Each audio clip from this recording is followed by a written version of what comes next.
I like adding trees to a model railway layout. They provide some useful height to what can sometimes be a bit of a flat scene, and they make the layout look more attractive. So here we are. I've got a happy little tree here from Woodland Scenics, and it's a silver birch, I think, judging by the bark. But he looks a little bit lonely on the layout on his own. So I think, he deserves a friend. The trees are provided ready built, and they come complete with a little plastic base on the bottom. Unfortunately, you could stick this to the layout, and to be honest, it would look like you stuck a plastic base on there. So I like to take them off because unfortunately I just don't think they look very realistic. The bases themselves just pull off and you're left with a little stub on the bottom. Now you could poke this into the layout, and to be honest, the tree would fall over fairly quickly as soon as you moved it around. There's not enough grip there. My hill is made of polystyrene with a plaster bandage cover. So it's actually got quite a hard shell and then quite a lot of soft stuff inside. So if I can extend the root of this tree, then it's going to grip an awful lot better. You can see this one that I've already planted isn't moving around very much. Extending the root is quite simple. Take a pair of wire snippers and snip off the little stub, because we're not going to be needing that. And then carefully, using a 2mm drill in a pin vise. Don't try and do this with any power, because you're probably going to slip and catch your fingers with this.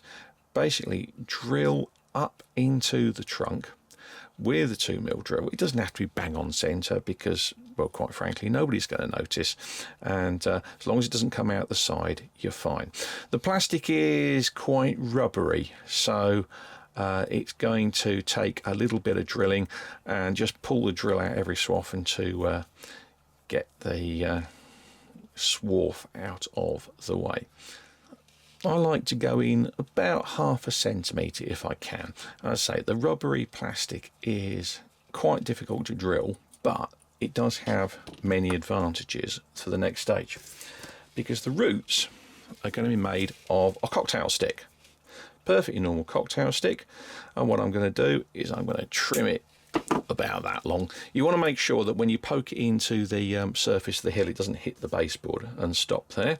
And then I'll put a little bit of super glue onto the stick.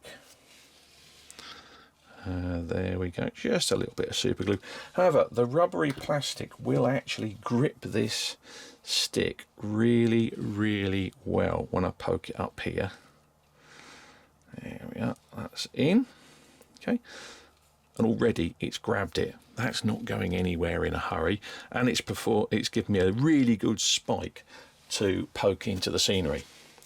Now I'm going to glue this down. You could actually just poke this into the scenery and it would stay put, but I'm going to glue it down. I'm using a bit of Geoscenics scenery glue, which is quite runny, so I'm just going to do that away from the layout.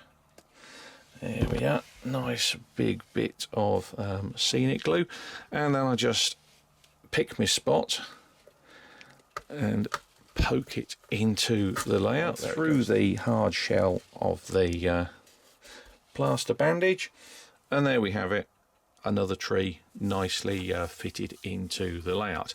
And I could build a little wood like this if I wanted, but I think on a little layout I'm working on, a couple of trees just looks right. Now if you wanted to, you could possibly put a little bit of extra grass around there. I'll just pop some glue in place, and then grabbing my puffer bottle, I'm just going to puff some grass into the around the base of the tree, blow off the excess, and once that dries, that will really blend the base in there. So there we are, very quick little hint, hopefully help you plant your own woods.